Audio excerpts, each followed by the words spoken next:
Good morning. How are you today?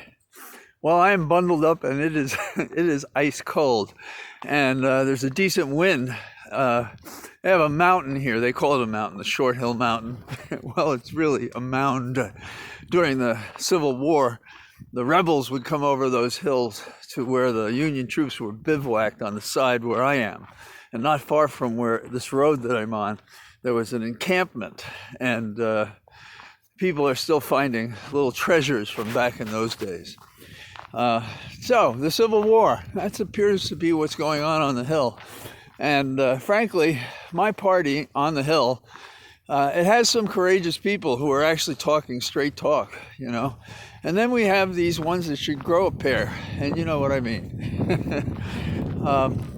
Yesterday I mentioned how I'm very proud to have been with a group called the National Association of Criminal Defense Lawyers.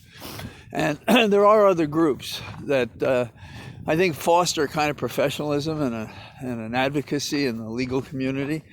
But I've always liked the motto. I mentioned it yesterday, sorry to repeat it again, Liberty's Last Champion. And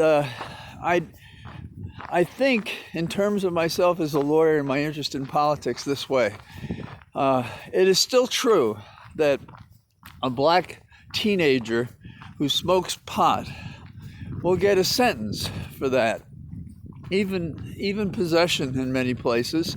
And if he has too much by the light of the prosecutor, then they presume that he's really trafficking and it's not for personal use. Okay, now compare that to a president who incites to riot, causes an insurrection, prompts members of the House to talk about shooting other members.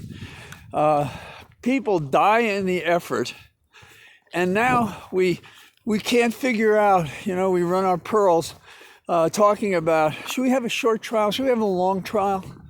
So it's okay to put a black kid in jail while the President of the United States, formally, leads an insurrection. What kind of justice is that? What kind of proportionality is that? And even as we talk, the members of the Congress who actually voted, I'm thinking of Getz, not to approve Biden, basically, as the properly elected president, go off and attack Cheney for having, despite her very conservative nature, anchored herself in the view that insurrection is not acceptable. And now it's like we have Democrats apologizing for impeaching the president. And I know he's not maybe the top issue, but he is in terms of the risk to the nation if we don't deal with this. It's not accountability, it's righteous punishment. It's existential that a democracy defend itself. And what would I be doing if I was in the Senate or the House? Well, it goes without saying I'd do censure, and Tim Kaine's talked about that. But that's his answer to the whole thing. And I love Tim, I really do, and I know him. And I've seen him do courageous things in a life of politics. But this is weak. So what am I saying? I'm saying impeach, censure, prosecute all of the above. And why? Not just to recognize what's wrong, but also to chill all those yahoos across the nation that think our nation is soft, that we welcome autocracy, we give up our democracy, we don't care about our voting rights.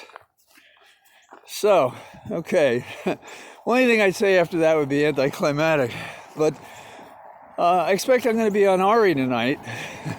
He's going to have me in a fallback position with a hip-hop or rap artist, and I think that'll be a kick.